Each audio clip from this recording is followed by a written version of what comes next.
Hello guys, welcome to my channel. দার্জিলিংয়ের আগের ব্লগটা নিশ্চয়ই তোমরা দেখেছিলে, ছিলাম আমরা টি গার্ডেন, আর এখন যাচ্ছি আমরা লামাহাটা। এই জায়গাটা নিয়ে আমি ভীষণভাবে এক্সাইটেড। আমি যতবারই যাই এই জায়গাটা একদম মিস করি না, কারণ ছোটোবেলা থেকে একটা কথা শুনে আসছি না, দিনের বেলা তারাগোনা।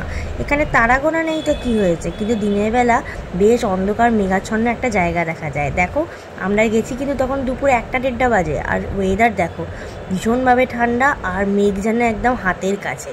এই যে লামাহাটা ইকো পার্ক, জায়গাটা কিন্তু দেখার মতন ছিল, আর বেশ অনেকটাই বড় ছিল। আমরা ঘুরে শেষ করতে পারিনি, কিন্তু আমরা ভীষণ মজা করেছি।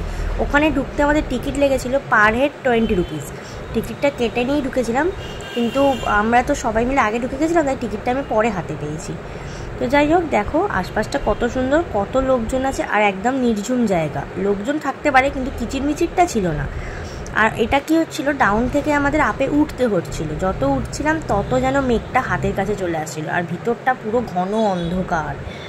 আর চারপাশে অনেক সিঁড়িও ছিল, বাথরুমের জায়গা ছিল, ফুলের বাগান ছিল, অনেকগুলো স্ট্যাচু ছিল, অনেক কিছু ছিল, কিন্তু বেশ ভালোই লাগছিল ঘুরতে আমাদের। তো যাই হোক, এবারে আমরা দেখো ওপর দিকে উঠছি সবাই মিলে।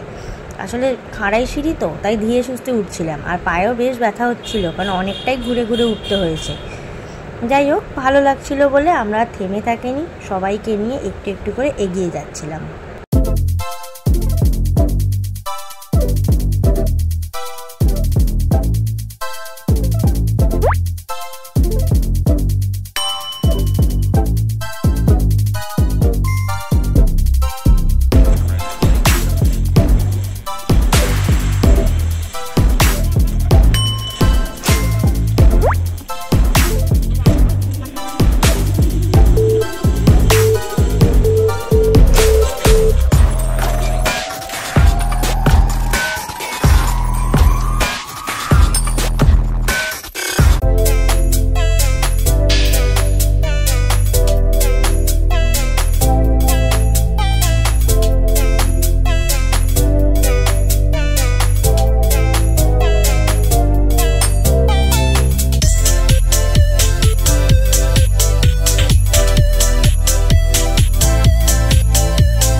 তো ফাইনালি একদম টপে পৌঁছে গেছি। প্রচুর ভিডিও ফটো নিয়েছি, আর আমি একটু নাচানাচিও করে নিয়েছি। বেশ মজা পেয়েছি, জায়গাটা আমার খুব ভালো লেগেছে। এই ব্লগটা এতটাই ভালো লাগলে প্লিজ লাইক কমেন্ট শেয়ার করো। আবার একটা দেখা হবে নতুন কোনো ব্লগে। চলো টাটা, টেক কেয়ার।